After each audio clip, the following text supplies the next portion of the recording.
Hello my dear students, I am Krishnendu Pal and you watching Krishnendu's Biology YouTube channel. Students আজকে আমরা খুব গুরুত্বপূর্ণ এবং খুব কঠিন একটি টপিক আলোচনা করব, যা হলো মাইটোসিস কোষ বিভাজন কি এবং এর বিভিন্ন দশার বৈশিষ্ট্যগুলি সম্পর্কে আমরা জানব। তোমরা যারা যারা মাধ্যমিক দেবে এবারে এবং তোমরা যারা যারা ক্লাস 11-এ পড়ছো, নিট এক্সামের জন্য প্রিপারেশন নিচ্ছ, তোমাদের জন্য এই ভিডিওটি কিন্তু খুব গুরুত্বপূর্ণ। আমি অনেক ছাত্রছাত্রীদের কাছ থেকে শুনেছি যে তাদের এই টপিকটি প্রচুর কঠিন মনে হয়, অর্থাৎ এই যে কোষচক্র, কোষ মাইটোসিস, মিওসিস এগুলো প্রচুর কঠিন মনে হয়। তাই তোমাদের আমি আজকে একটা গ্যারেন্টি দিতে পারি, এই ভিডিওটি দেখার পর তোমাদের মাইটোসিস কোষ বিভাজন সম্পর্কে কোনো ভয় বা কোনো কনসেপ্ট ক্লিয়ার হয়নি এরকম কিন্তু কোনো কিছু থাকবে না। অতএব এই ভিডিওটি তোমরা লাস্ট পর্যন্ত মনোযোগ সহকারে দেখবে। আমি খুব সহজভাবে তোমাদের চিত্র সহ বোঝানোর চেষ্টা করব এবং তোমাদের পরীক্ষাতে যেই কোশ্চেন আসুক না কেন এই মাইটোসিস কোষ বিভাজন থেকে তোমরা সহজে কিন্তু সলভ করতে পারবে।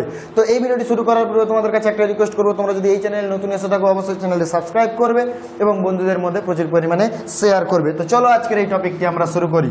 দেখো, প্রথমে আমরা জানবো মাইটোসিস কোষ বিভাজন কি। দেখো, আগের ভিডিওতে আমি উল্লেখ করেছি কি কোষ চক্র বা সেল সাইকেল সম্পর্কে, ওই ভিডিওটি তোমরা দেখে নেবে, তাহলে কিন্তু এটা দেখতে বুঝতে তোমাদের আরও সুবিধা হবে। ওই কোষ চক্রের কোষ বিভাজনের একটি প্লে লিস্ট করা রয়েছে, ওখানে চেক করতে পারো, বা কোষ চক্র সেল সাইকেল যে ভিডিওটি হয়েছে আমি এই ভিডিওর ডেসক্রিপশনে দিয়ে দেবো লিঙ্ক, ওখান থেকে দেখে নিতে পারো। তাহলে মাইটোসিস কোষ বিভাজন কাকে বলে এটা একটু প্রথমে দেখতে হবে। দেখো, আমরা ধরো এই একটি কোষ অঙ্কন করলাম,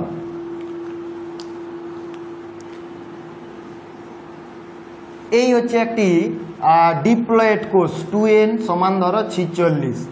এই কোষটি মাইটোসিস প্রক্রিয়ার মাধ্যমে আমরা জানি একটি কোষ থেকে কয়টি কোষ তৈরি হয়, 2টি কোষ তৈরি হয় মাইটোসিসের মাধ্যমে।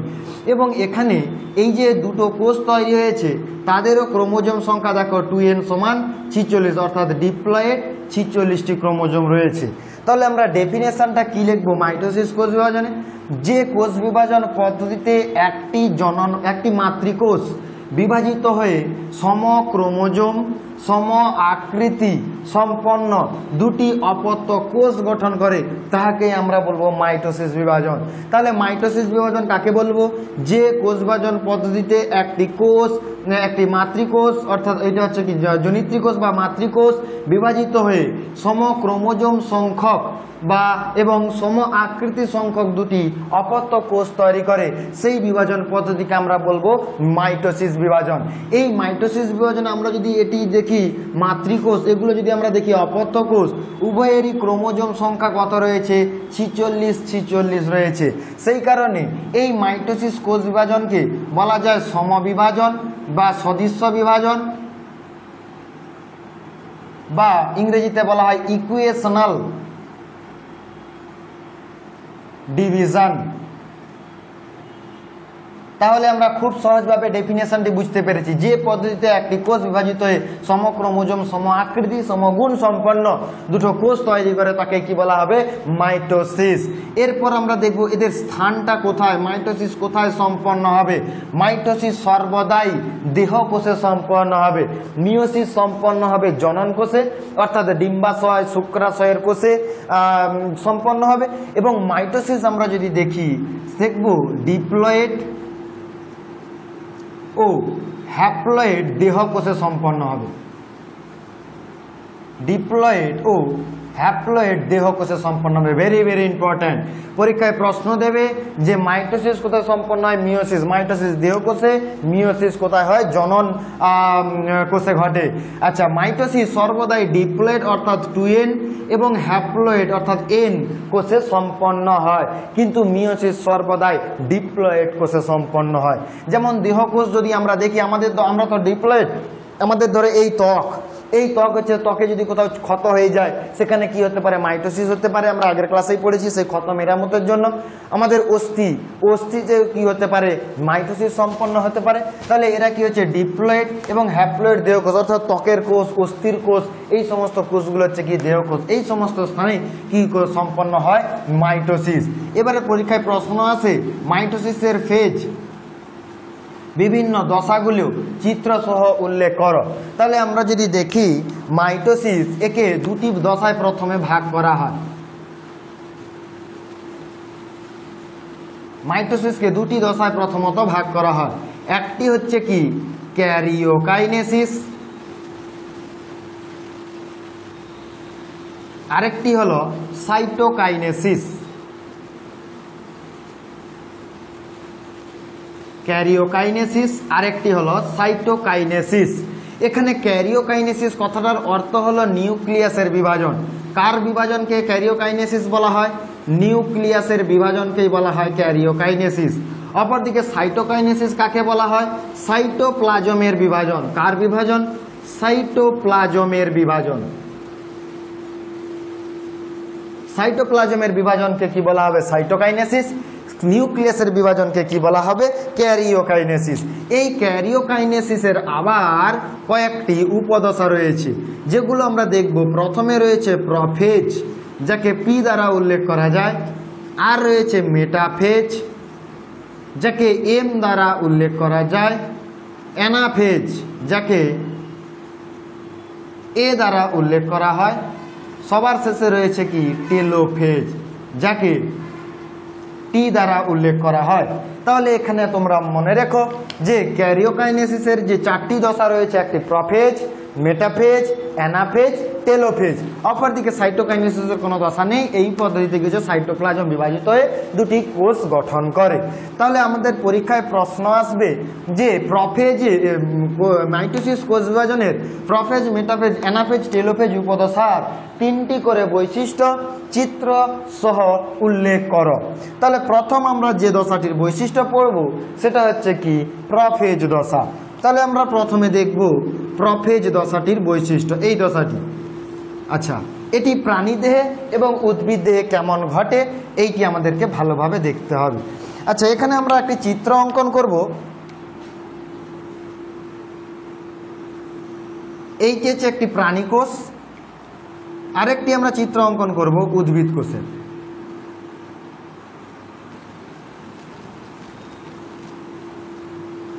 বাইরে কোষ প্রাচীর থাকে উদ্ভিদ কোষে, তার ভেতরে কি থাকে? কোষ পর্দা। তাহলে এটা হচ্ছে কি উদ্ভিদ কোষ, ইহা হলো প্রাণী কোষ। আচ্ছা, আমরা যদি দেখি, আমরা এখন কিন্তু প্রোফেজ পড়ব। এই প্রোফেজের দুটো ভাগ আমরা পড়ব। একটি হচ্ছে কি প্রারম্ভিক প্রোফেজ, আরেকটি হচ্ছে অন্তিম প্রোফেজ। প্রারম্ভিক প্রোফেজ, এই চিত্রটি দেখো, প্রারম্ভিক প্রোফেজে আমরা দেখব। এখানে আমরা দেখব অন্তিম প্রোফেজ। এখানেও একই রকম ভাবে দুটো চিত্র অঙ্কন করব। একটি হচ্ছে প্রাণী কোষের চিত্র,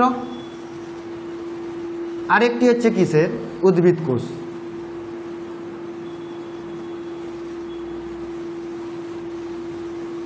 এইরকম ভাবে উদ্ভিদ কোষের চিত্র। তাহলে এটা হচ্ছে উদ্ভিদ কোষ, বাইরে কোষ প্রাচীর, ভেতরে রয়েছে কি কোষ পর্দা।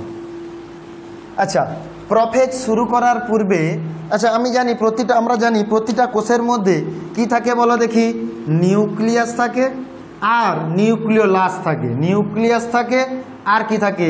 নিউক্লিওলাস থাকে। এটা হচ্ছে কি নিউক্লিয়াস, আমি শর্টে নিউক্লি লিখলাম। আচ্ছা, নিউক্লিয়াস, আর এটা হচ্ছে কি নিউক্লিওলাস। Nucleus, nucleolus. তাহলে এইটি জানার পূর্বে তোমরা আশা করি কোষচক্রের, আমি যে প্রথম ভিডিওটি তৈরি করেছিলাম যে কোষচক্র বা সেল সাইকেল, সেই ভিডিওটি আশা করি দেখেছো। যদি না দেখে থাকো তবুও আমি তোমাদের একটু এখানে বুঝিয়ে দিই। কোষচক্রের দুটি দশা, একটা ইন্টারফেজ আর একটা হচ্ছে কি মাইটোটিক ফেজ। ইন্টারফেজের দশাগুলো হচ্ছে G1, S, আর রয়েছে কি G2। আর মেটাফেজের মতন মাইটোসিসের দশাগুলো রয়েছে প্রোফেজ, মেটাফেজ, অ্যানাফেজ, আর একটা রয়েছে টেলোফেজ। তাহলে এই যে কোষ যে বিভাজিত হবে মাইটোসিসের মাধ্যমে, আমরা জানি একটি কোষ ইন্টারফেজ অতিক্রম করলো, তারপরে এই মাইটোসিসের মাধ্যমে বিভাজিত হয়ে দুটো কোষ তৈরি করলো, তাই তো? এছাড়াও আমরা পড়েছি যে এই কোষটি যখন G1 দশাকে আসে, তার আকৃতি কি পেয়েছিল? বৃদ্ধি পেয়েছিল। এবং এদের মধ্যে কতগুলো ক্রোমোজোম থাকে আমি পড়িয়েছিলাম, একটা কোষের মধ্যে 46টি ক্রোমোজোম থাকে, তার মধ্যে আমরা একটি ক্রোমোজোম এখানে দেখেছিলাম কি ক্রোমোজোমগুলো দেখতে কেমন হয়েছিল বলো দেখি, সূক্ষ্ম সুতোর ন্যায়। এবং এগুলোতে কটা করে বাহু রয়েছে, একটি বাহু রয়েছে, এই যে দেখো দৈর্ঘ্য বরাবর একটি বাহু, অর্থাৎ একটি করে ক্রোমাটিড ছিল, সেই কারণে একে নাম দেওয়া হয়েছিল মোনাড। একটি করে ক্রোমাটিড ছিল বলে একে নাম দেওয়া হয়েছিল কি মোনাড। এরপর এই কোষটি যখন G1 থেকে S দশাকে আসলো তখন কি হয়েছিল দেখো, এবং এই অবস্থায় এদের মধ্যে কটা করে ডিএনএ ছিল, একটি করে ডিএনএ ছিল। এই কোষটি যখন S দশাকে আসলো তখন কি হয়েছিল, এই একটি ডিএনএ থেকে S দশা বা সংশ্লেষণ দশায় কটি করে ডিএনএ তৈরি হয়েছিল, দুটি করে ডিএনএ তৈরি হয়েছিল।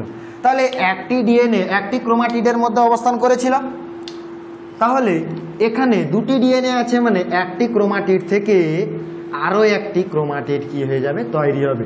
দুটি ক্রোমাটিড আছে বলে একে কি বলা হলো, ডায়াড হলো। এবং এই দশায় আমরা জেনেছিলাম এক প্রকার বিশেষ প্রোটিন তৈরি হয় যেটাকে নাম দিয়েছিলাম হিস্টোন প্রোটিন। এই হিস্টোন প্রোটিন এবং ডিএনএ পরস্পর যুক্ত হয়ে এই যে সূত্রাকার যে ক্রোমোজোমীয় গঠন তৈরি করেছিল, এই যে সূত্রাকার গঠনকে নাম দেওয়া হয় ক্রোমাটিন তন্তু।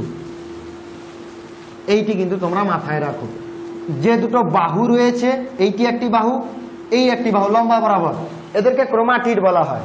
এবং এই এস দশা অর্থাৎ ইন্টারফেজ দশায় ক্রোমোজোমে দেখো সূক্ষ্ম সুতার ন্যায় গঠন তৈরি হয়েছে, অর্থাৎ একটি ডিএনএ এবং হিস্টোন প্রোটিন মিলিত হয়ে সূক্ষ্ম সুতার মতো যে গঠন তৈরি হয়েছে তাদেরকে বলা আছে কি ক্রোমাটিন তন্তু। এবং এই অবস্থায় কটা করে ক্রোমাটিড আছে, দুটো করে। এরপর G1 থেকে যখন এস থেকে যখন G2-কে আসলো একই রকমভাবে এইরকম করে দুটো ক্রোমাটিড আছে, এবং এই যে সূত্রাকার গঠনটাকে কি বলা হয়েছে, ক্রোমাটিন তন্তু। এরপরে কোষটি কোথায় প্রবেশ করবে, এই প্রোফেজ দশায় প্রবেশ করবে, যেটা আমরা এখানে পড়ব। তাহলে স্টুডেন্টস লক্ষ্য করো, এই যে আমরা জানি প্রতিটা কোষের মধ্যে কতগুলো করে ক্রোমোজোম থাকে, আমাদের 46টি ক্রোমোজোম থাকে। তাহলে আমরা তো 46টি ক্রোমোজোম কেমনভাবে সরতে আছে বা কেমন কি ঘটনা ঘটছে আমাদের তো আঁকা সম্ভব নয়, সেই কারণে আমরা 4টি ক্রোমোজোম দেখব, অর্থাৎ 2n = 4, যার হ্যাপ্লয়েড 2 মানে এর হ্যাপ্লয়েড কত, 23 যুক্ত হয় 46, এর হ্যাপ্লয়েড হচ্ছে 2 আর হচ্ছে 2, মানে 4টি ক্রোমোজোম নেওয়া হয়েছে, সমসংখ্যক ক্রোমোজোম নিয়ে আমরা এখানে কাজ করব। তাহলে লক্ষ্য করো, এটি হচ্ছে কি একটি নিউক্লিয় পর্দা ছিল বাইরের দিক বরাবর। এই নিউক্লিয় পর্দার ভেতরেই তো ক্রোমোজোম অবস্থান করে, আমরা 4টি ক্রোমোজোম দেখব এই রকম ভাবে, 4টি, এই একটি, এই একটি, এই একটি, এই একটি। তাহলে ধরো এটি 1 নম্বর, এটি 1 নম্বর, এটি 2, এটি 2, এইরকম 23 জোড়া জোড়া আছে। আমরা এইরকম 2 করে 4টি ক্রোমোজোম নিয়েছি। তাহলে এটা হচ্ছে কি প্রারম্ভিক প্রোফেজ দশা। এখানেও একই রকমভাবে আমরা দেখব, ওই যে 4টি করে, প্রতিটাতে 2টি করে ক্রোমাটিড রয়েছে। কি হচ্ছে দেখো, প্রথম বৈশিষ্ট্য এবারে আমরা লিখব প্রোফেজের আন্ডারে। আমরা প্রথমে প্রাণী কোষে পড়ব। প্রথম কোন কোষে পড়ব, প্রাণী কোষে কেমন বৈশিষ্ট্য সম্পন্ন হচ্ছে এটা আমরা পড়ব। দেখো প্রাথমিক অবস্থায় এই যে নিউক্লিয় পর্দা রয়েছে না, নিউক্লিয় পর্দা, এই নিউক্লিয় পর্দা ধীরে ধীরে অবলুপ্তি ঘটতে শুরু করে, সেই জন্য আমি এই রকমভাবে গঠনটি দিলাম। প্রাথমিক অবস্থায় নিউক্লিয় পর্দা এবং নিউক্লিয় লাশ কি হতে থাকে, অবলুপ্তি ঘটতে শুরু করে। এই জায়গায় দেখো, এই জায়গাটা, এটা হচ্ছে নিউক্লিয় পর্দা এবং নিউক্লিয় লাশ প্রাথমিক অবস্থায় কি ঘটে, অবলুপ্তি ঘটে। তাহলে এটা গেল 1 নম্বর পয়েন্ট। স্টুডেন্টস এখানে প্রারম্ভিক অবস্থায় কি হচ্ছে, নিউক্লিয় লাশ এবং নিউক্লিয় পর্দার অবলুপ্তি ঘটে। কিন্তু আমরা যদি অন্তিম প্রোফেজ দেখি সেখানে কিন্তু একেবারেই দেখো নিউক্লিয় লাশ, নিউক্লিয় পর্দা অবলুপ্তি ঘটে যায়।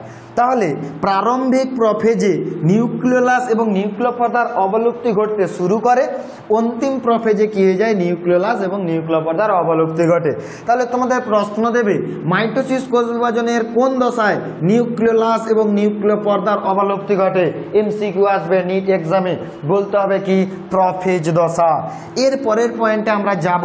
দেখো এই নিউক্লিয় লাশ এবং নিউক্লিয় পর্দার যদি অবলুপ্তি ঘটে যায় তাহলে এই নিউক্লিয়াসের মধ্যে যে জল ছিল সেই জলটি কোথায় বাইরে বেরিয়ে যাবে? সাইটোপ্লাজমে বেরিয়ে যাবে। তাহলে এই নিউক্লিয় পর্দা কি করেছিল? ভিতরে জলকে অবস্থান করতে সাহায্য করেছিল। সেই জল যদি বাইরে বেরিয়ে যায়, মানে সেই নিউক্লিয় পর্দা যদি অবলুপ্তি ঘটে, তাহলে কি হচ্ছে? জল বিয়োজন ঘটে, অর্থাৎ একে বলা হয় ডিহাইড্রেশন। অর্থাৎ পরীক্ষায় প্রশ্ন আসবে, বলা হবে মাইটোসিস কোষ বিভাজনের কোন দশায় জলের বিয়োজন ঘটে, অর্থাৎ জলের ডিহাইড্রেশন ঘটে। তখন তোমাকে বলতে হবে কি? প্রোফেজ দশা। কেন জলের বিয়োজন ঘটলো? নিউক্লিয় পর্দার অবলুপ্তি ঘটে গেছে, এই কারণে এর মধ্যে যে জল ছিল সে কি হয়ে গেল? বাইরে বেরিয়ে গেল। 2 নম্বর পয়েন্ট। 3 নম্বর পয়েন্ট দেখো ছাত্রছাত্রীরা, যদি দেখা যায় যে আমরা যখন কোনো পোশাক কাচি, জলে যখন আমরা ডুবিয়ে দিলাম, তারপরে ধোয়া হয়ে গেলে আমরা কি করি? ওই পোশাকটিকে ভালো করে নিগড়ে দেওয়ার চেষ্টা করি যাতে ওর মধ্যে দিয়ে জল বাইরে বেরিয়ে যায়। তাহলে দেখো একই রকমভাবে নিউক্লিয়াস থেকেও জল বাইরে বেরিয়ে যাচ্ছে। যেরকম পোশাক থেকে জল যখন আমরা বের করি, পোশাকটা প্রচুর পরিমাণে প্যাঁচ খেয়ে যায়, কুণ্ডলীকৃত হয়ে যায়, হ্যাঁ কি না? ঠিক একই রকম কনসেপ্টই দেখো সেখানে কি হয়েছে। এই যে ক্রোমোজোমগুলো কেমন ছিল? সূক্ষ্ম সুতার ন্যায় ছিল। এখান থেকে যেই নিউক্লিয়াস থেকে জল বাইরে বেরিয়ে গেল, এই ক্রোমোজোমের এই যে ক্রোমাটিন তন্তুগুলো প্রচুর পরিমাণে কুণ্ডলীকৃত হয়ে ঘনীভূত হয়ে কি গঠন করে? ক্রোমোজোম গঠন করে। দেখো প্রারম্ভিক অবস্থায় এরকম সূত্রাকার গঠন, যেই জল বাইরে বেরিয়ে গেল তখনই ক্রোমোজোমগুলো এইরকমভাবে অত্যাধিক কুণ্ডলীকৃত হবে। দেখো এই ক্রোমাটিন তন্তুগুলো, এই ক্রোমাটিন তন্তু সূক্ষ্ম সুতার মতো দেখতে ছিল, এবারে এগুলো প্রচুর পরিমাণে কুণ্ডলীকৃত হয়ে কি তৈরি করলো? ক্রোমোজোম তৈরি করলো। এরকম আমরা দেখতে পেলাম। এই রকমভাবে আমি এটাতে আর এরকম কুণ্ডলীকৃত গঠন দেখালাম না। তাহলে এই রকম যে 4টি আমরা ক্রোমোজোম দেখতে পাচ্ছি, সেগুলো কি হয়ে গেছে? ক্রোমোজোমের ঘনীভবন ঘটে। কোন দশায় ক্রোমোজোম কুণ্ডলীকৃত বা ঘনীভূত হলো? প্রোফেজ দশায়। একই রকমভাবে প্রাণীকোষেও এই যে 4টি ক্রোমোজোম, সেগুলো কি হচ্ছে? ঘনীভবন হবে, অর্থাৎ 46টি ক্রোমোজোমেরই এইরকমভাবে কি হবে? ঘনীভবন দেখতে পাওয়া যাবে। এরপরে আমরা দেখব, এটা গেল 3 নম্বর। 4 নম্বর পয়েন্টে আমরা দেখব যে এদের ইন্টারফেজ দশায়, দেখো G1S দশায় যে কোষীয় অঙ্গাণুর পরিমাণ দ্বিগুণ হয়েছিল, অর্থাৎ সেন্ট্রোমিয়ারের সংখ্যা দ্বিগুণ হয়েছিল, 1টি থেকে 2টি হয়েছিল। আমরা জানি সেন্ট্রোজোম কি দ্বারা গঠিত হয়? সেন্ট্রিওল, মাঝে দুটো পিপের মতো গঠন সেন্ট্রিওল। এই সেন্ট্রিওলের উভয় পাশে থাকে অ্যাস্ট্রাল রশ্মি। কি থাকলো? তাহলে এই যে সেন্ট্রিওল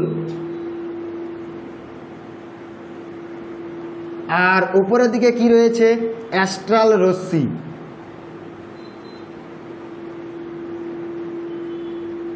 সেন্ট্রিওল ও অ্যাস্ট্রাল রশ্মিকে একত্রে বলা হয়, সেন্ট্রিওল ও অ্যাস্ট্রাল রশ্মিকে একত্রে নাম দেয়া হয় অ্যাস্টার। বোঝা গেল? তাহলে এই যে সেন্ট্রিওলগুলো তৈরি হয়েছিল, এগুলো উভয় মেরুর দিকে গমন করতে শুরু করে। এটি একটি দেখলাম, আরেকটি আমরা দেখব একই রকমভাবে সেন্ট্রিওল, তাকে ঘিরে কি রয়েছে? অ্যাস্ট্রাল রশ্মি। এগুলো কি করে? উভয় মেরুর দিকে কি করে? গমন শুরু করে। এই এক মেরুর দিকে, এই আরেক মেরুর দিকে কি করে? গমন শুরু করে। এটা গেল 4 নম্বর পয়েন্ট। তাহলে আমরা দেখলাম নিউক্লিয় পর্দার অবলুপ্তি ঘটে, জলের বিয়োজন ঘটে, ফলে ক্রোমোজোমের ক্রোমাটিন তন্তুগুলি ঘনীভূত হয়ে কি করে? ক্রোমোজোম গঠন করে, এবং সেন্ট্রিওল দুটো উভয় মেরুর দিকে গমন শুরু করে।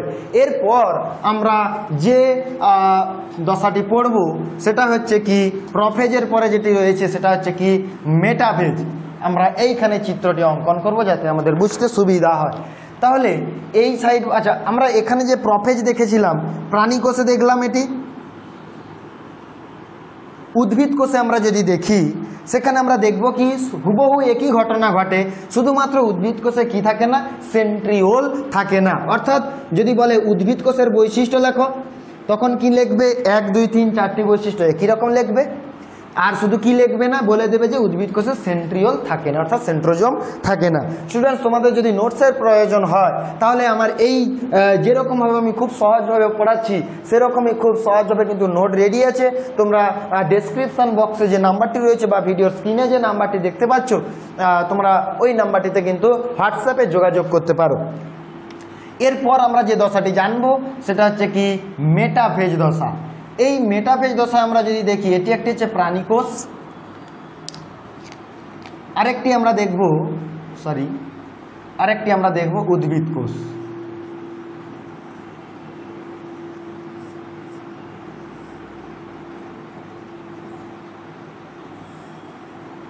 এইটি হচ্ছে উদ্ভিদ কোষ, এটি হচ্ছে কি প্রাণী কোষ।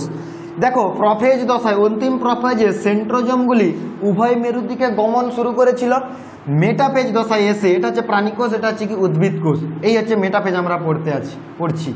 এই যে সেন্ট্রোজোম দুটি সেন্ট্রিওলকে ঘিরে কি রয়েছে, অ্যাস্ট্রাল রশ্মি। এই সেন্ট্রোজোম গুলি উভয় মেরুতে অবস্থান করে। মেটাফেজ দশায় এসে সেন্ট্রোজোমগুলি কোন মেরুতে অবস্থান করে, উভয় মেরুতে এসে অবস্থান করে। উদ্ভিদ কোষের ক্ষেত্রে তো সেন্ট্রোজোম থাকে না। এরপর এই সেন্ট্রোজোম থেকে কি তৈরি হয়, বেম তন্তু তৈরি হয়। এক প্রকার বেম তন্তু দেখো কোষের এক মেরু থেকে অপর মেরু পর্যন্ত বিস্তৃত রয়েছে। আরেক প্রকার বেম তন্তু দেখো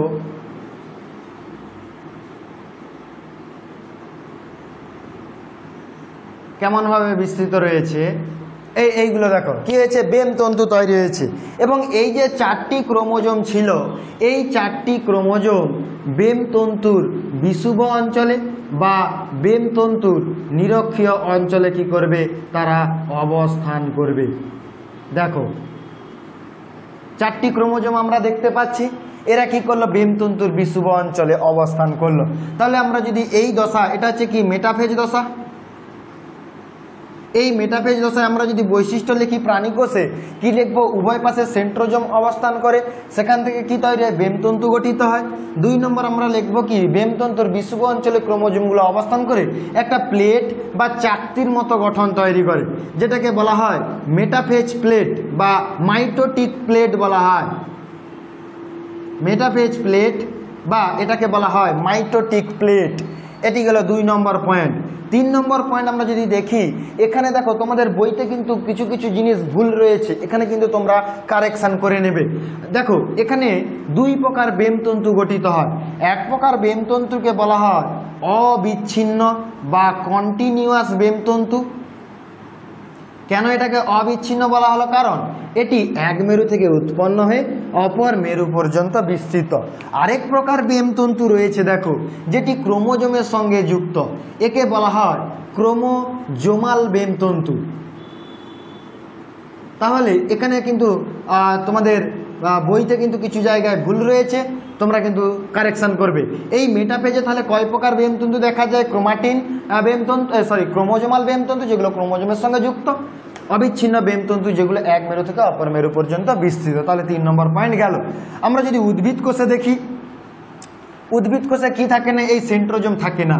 উদ্ভিদ কোষে বেমতন্তু কীরকমভাবে গঠিত হয়, সাইটোপ্লাজমে অবস্থিত অনুনালিকা বা মাইক্রোটিউবিউল দ্বারা গঠিত হয়। পরীক্ষায় কোশ্চেন আসে এমসিকিউ, বলা হয় প্রাণী কোষে তো বেমতন্তু গঠিত হয় সেন্ট্রোজোম থেকে, কিন্তু উদ্ভিদ কোষে কোথা থেকে গঠিত হয়, বলতে হবে মাইক্রোটিউবিউল বা অনুনালিকা থেকে। তাহলে এই মাইক্রোটিউবিউল বা অনুনালিকা থেকে কি তৈরি হচ্ছে, বেমতন্তুগুলো তৈরি হচ্ছে।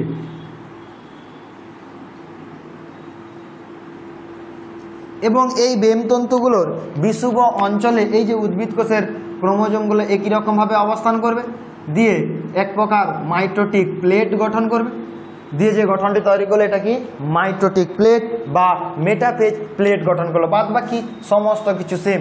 এখানেও ক্রোমোজোমাল বেমতন্তু দেখতে পাওয়া যায়, আর হচ্ছে কি অবিচ্ছিন্ন বেমতন্তু দেখতে পাওয়া যায়। এখানে দুটো টার্ম তোমাদেরকে জানতে হবে। দেখো সেন্ট্রিওল এবং তাকে ঘিরে যে অ্যাস্ট্রাল রশ্মি ছিল তাকে কি বলা হয়েছিল, অ্যাস্টার। তাহলে এই যে প্রাণীকোষ আমরা দেখতে পাচ্ছি, এই প্রাণীকোষের মাইটোসিস বিভাজনে কি গঠিত হয়, এই অ্যাস্টার গঠিত হয়। প্রাণী কোষে, উদ্ভিদ কোষে কিন্তু গঠিত হয় না। প্রাণী কোষে মাইটোসিসে কি গঠিত হয়, অ্যাস্টার গঠিত হয়। সেই জন্য প্রাণী কোষের মাইটোসিসকে অ্যাস্ট্রাল মাইটোসিস বলা হয়। অপরদিকে উদ্ভিদ কোষে কিন্তু এই অ্যাস্টার দেখতে পাওয়া যায় না, দেখেছ? সেই জন্য উদ্ভিদ কোষের মাইটোসিসকে বলা হয় অ্যান অ্যাস্ট্রাল মাইটোসিস।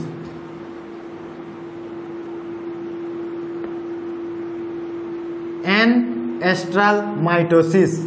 এরপর আমরা যদি দেখি দেখো এই যে প্রাণীকোষ, সেখানে বেমতন্তু কোটা থেকে গঠিত হয়েছে? অ্যাস্ট্রার থেকে গঠিত হয়েছে, অর্থাৎ সেন্ট্রিওল, তাকে ঘিরে অ্যাস্ট্রাল রশ্মি, সেখান থেকে বেমতন্তু গঠিত হয়েছে। সেই কারণে প্রাণীকোষের এই বেমতন্তুগুলোকে বলা হয় অ্যাস্ট্রাল বেম। অ্যাস্ট্রাল অর অ্যাম্ফি, উভয় পাশের অ্যাস্ট্রার থেকে গঠিত হয় বলে অ্যাম্ফি অ্যাস্ট্রাল বেম তন্তু বলা হয়। উদ্ভিদ কোষে কিন্তু এই অ্যাস্ট্রার থেকে বেম তন্তু গঠিত হয় না, কোথা থেকে গঠিত হয়? অনুনালিকা বা মাইক্রোটিউবিউল থেকে। সেই জন্য একে বলা হয় অ্যান অ্যাস্ট্রাল বেম। এগুলো কিন্তু নোটসে খুব সুন্দরভাবে এবং সঠিকভাবে করে দেওয়া রয়েছে, তোমরা কিন্তু চাইলেই ওটি সংগ্রহ করতে পারো। তাহলে আমরা মেটাফেজের বৈশিষ্ট্য জানলাম, উভয় পাশে সেন্ট্রিওল থেকে বেমতন্তু গঠিত হয় এবং ক্রোমোজোমগুলি ওর বিষুব অঞ্চলে অবস্থান করে মেটাফেজ প্লেট গঠন করে। এখানে দুই প্রকার বেমতন্তু দেখা যায়, একটা ক্রোমোজোমাল আর একটা হচ্ছে অবিচ্ছিন্ন, এবং এই টার্মগুলো তোমাদের মাথায় রাখতে হবে। এরপর আমরা যেটাতে যাব অ্যানাফেজ। তাহলে স্টুডেন্টস এখানে তোমাদের একটা জিনিস বলে রাখি, আমরা এখানে 4টি ক্রোমোজোম নিয়ে ব্যাপারটি বোঝার চেষ্টা করছি, কিন্তু যদি আমরা অরিজিনালি আমরা যদি ভাবি, সেখানে কিন্তু এই মাঝ বরাবর আমাদের যে 46টি ক্রোমোজোম থাকে না, এই মাঝ বরাবর কিন্তু আমাদের এই 46টি ক্রোমোজোমই অবস্থান করে। এখানে আমি 4টি দেখিয়েছি, মাঝ বরাবর কিন্তু কয়টি ক্রোমোজোম অবস্থান করে? 46। এরপর আমরা যে দশাটি দেখবো অ্যানাফেজ, তারপরে আমরা দেখব কি টেলোফেজ। একেবারে লাস্ট পর্যায়ের দিকে পৌঁছে গেছি, আর একটু তোমরা মনোযোগ সহকারে শুনেন, দেখে নাও। এরপর আমরা দেখব কি অ্যানাফেজ দশা। অ্যানাফেজ দশা একই রকমভাবে আমরা প্রাণীকোষ আঁকবো এবং উদ্ভিদ কোষ আঁকবো। উদ্ভিদ কোষ, কোষ প্রাচীর, ভিতরে কোষ পর্দা। এবারে দেখো কি হচ্ছে, এই অ্যানাফেজ দশায় যখন কোষটি প্রবেশ করলো, এই যে মাইটোটিক প্লেট অর্থাৎ মাঝ বরাবর যে ক্রোমোজোমগুলো অবস্থান করে আছে, সেগুলো দেখো এই যে এইরকমভাবে ক্রোমোজোমটি অবস্থান করে আছে, এইরকমভাবে অবস্থান করে আছে। এই অ্যানাফেজ দশায় কি হয়, ক্রোমোজোমের মাঝে কি রয়েছে, এটা ধরো সেন্ট্রোমিয়ার, এইটা হচ্ছে কি সেন্ট্রোমিয়ার। এই সেন্ট্রোমিয়ারের কি হয়, ভাঙন ঘটে। মন দিয়ে দেখো, এই পোর্শনটাতে কি হয়, সেন্ট্রোমিয়ারের ভাঙন ঘটে, ফলে একটি ক্রোমোজোম থেকে দুটি অপত্য ক্রোমোজোম গঠিত হয়। দেখো তাহলে পরীক্ষায় প্রশ্ন দেবে, কোন মাইটোসিস কোষ বিভাজনের কোন দশায় সেন্ট্রোমিয়ারের ভাঙন ঘটে? বলতে হবে কি অ্যানাফেজ দশায়। তাহলে দেখো এই যে একটি ক্রোমোজোম থেকে কয়টি করে অপত্য ক্রোমোজোম তৈরি হয়ে গেল? 2টি করে। তাহলে এই যে মাঝ বরাবর যে 46টি ক্রোমোজোম অবস্থান করেছিল, সেই 46টি ক্রোমোজোম ভেঙে গেল, দিয়ে কয়টি করলো? 6 6 12 2 4 4 8 1 9 92টি ক্রোমোজোম গঠন করলো। অর্থাৎ এই সাইড বরাবর 46টি, এই সাইড বরাবর কি করলো? 46টি। মানে মাঝে যে 46টি ক্রোমোজোম অবস্থান করেছিল মাঝ বরাবর, তারা ভেঙে গিয়ে দুটি অপত্য করে কি করলো? ক্রোমোজোম গঠন করলো। আমরা এখানে এই ঘটনাটি দেখব। এইটি দেখো, এই ক্রোমোজোমটা ভেঙে গিয়ে এইরকমভাবে দুটি অপত্য ক্রোমোজোম গঠন করেছে, এই ক্রোমোজোমটি আবার ভেঙে গিয়ে দুটি করে অপত্য ক্রোমোজোম গঠন করেছে।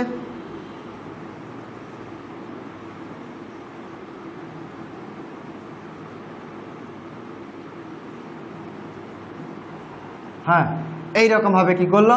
4টি, 1 2, এটি বিভাজিত হয়ে 2টি, এটি বিভাজিত হয়ে 2টি, 4টি ছিল তো, এখান থেকে 2টি, এখান থেকে 2টি, এখান থেকেও 2টি করে,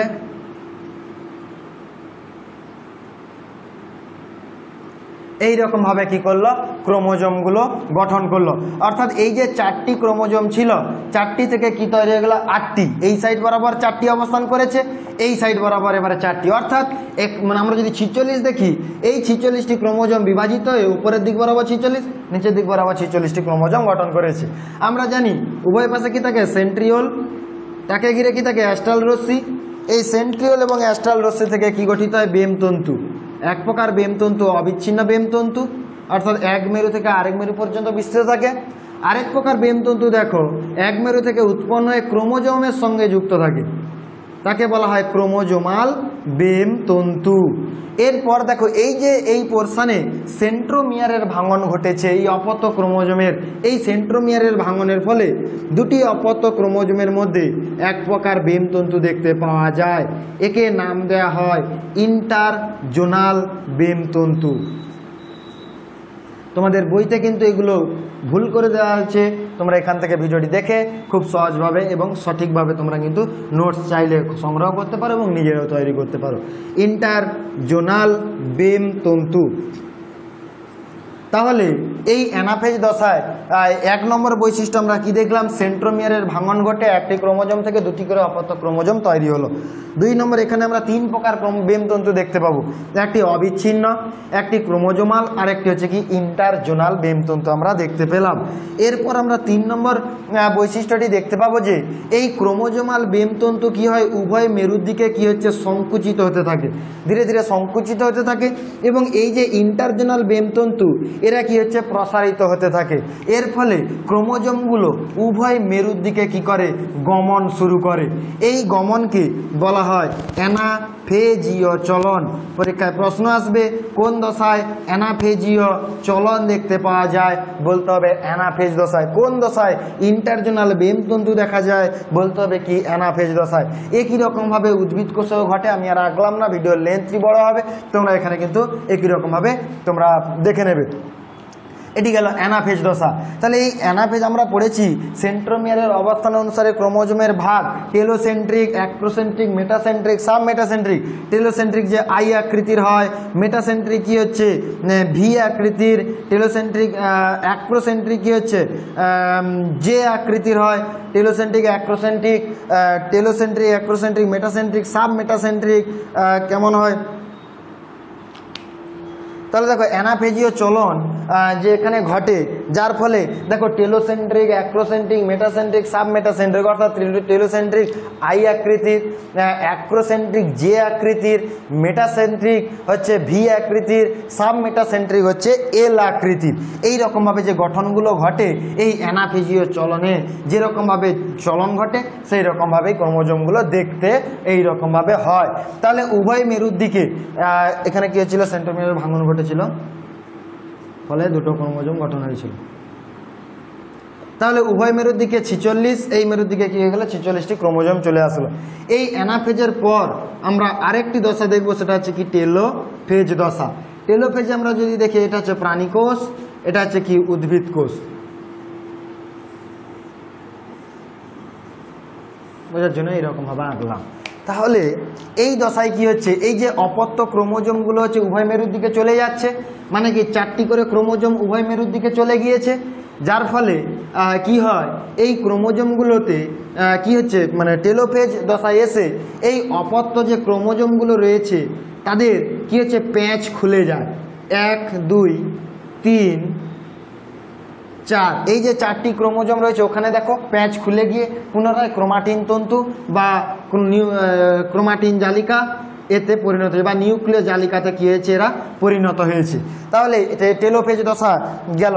তাহলে টেলোফেজ দশা আমরা যদি দেখি, অপত্য ক্রোমোজোমগুলো উভয় পাশে গিয়ে তাদের মধ্যে কি হচ্ছে প্যাঁচ খুলে যায়, অর্থাৎ অকুণ্ডলীকরণ ঘটে। এবং এই দশায় উভয় দিকের অপত্য ক্রোমোজোমগুলোকে ঘিরে নিউক্লিয় পর্দা এবং নিউক্লিওলাস এর আবির্ভাব ঘটে। এটি হচ্ছে নিউক্লিয় পর্দা, এটি হচ্ছে নিউক্লিওলাসের আবির্ভাব ঘটে। তাহলে 1 নম্বর আমরা যদি লিখি, কার আবির্ভাব ঘটলো, নিউক্লিয় পর্দা ও নিউক্লিওলাস এর আবির্ভাব ঘটলো। নিউক্লিয় পর্দা নিউক্লিওলাসের আবির্ভাব ঘটা মানে পুনরায় এদের মধ্যে কি হয়ে গেল, জলের সংযোজন ঘটলো, অর্থাৎ রিহাইড্রেশন ঘটলো। পরীক্ষায় প্রশ্ন দেবে যে কোন দশায়, মাইটোসিস বিভাজনের কোন দশায় জলের সংযোজন ঘটে, অর্থাৎ রিহাইড্রেশন ঘটে, বলতে হবে কি টেলোফেজ। অর্থাৎ প্রফেজ দশারই বিপরীত দশা হচ্ছে টেলোফেজ। প্রফেজে নিউক্লিয় পর্দা নিউক্লিওলাসের অবলুপ্তি ঘটেছিল, টেলোফেজে দেখো নিউক্লিওলাস নিউক্লিয় পর্দার আবির্ভাব ঘটেছে। প্রফেজে কি হয়েছিল, ক্রোমোজোমগুলো ঘনীভূত হয়েছিল, এখানে দেখো ক্রোমোজোমের প্যাঁচগুলো খুলে গিয়েছে। প্রফেজ দশায় জল কি হয়েছিল, বিয়োজন ঘটেছিল, এখানে কি হয়ে গেল, জল এর সংযোজন ঘটলো। তাহলে এইটা আমরা জানলাম টেলোফেজ। টেলোফেজের পরবর্তী আমরা জানবো সাইটোকাইনেসিস অর্থাৎ সাইটোপ্লাজমের বিভাজন। এই যে বাইরে যে কোষ পর্দাটি রয়েছে এটি কি করবে, ভাঁজ হয়ে যাবে।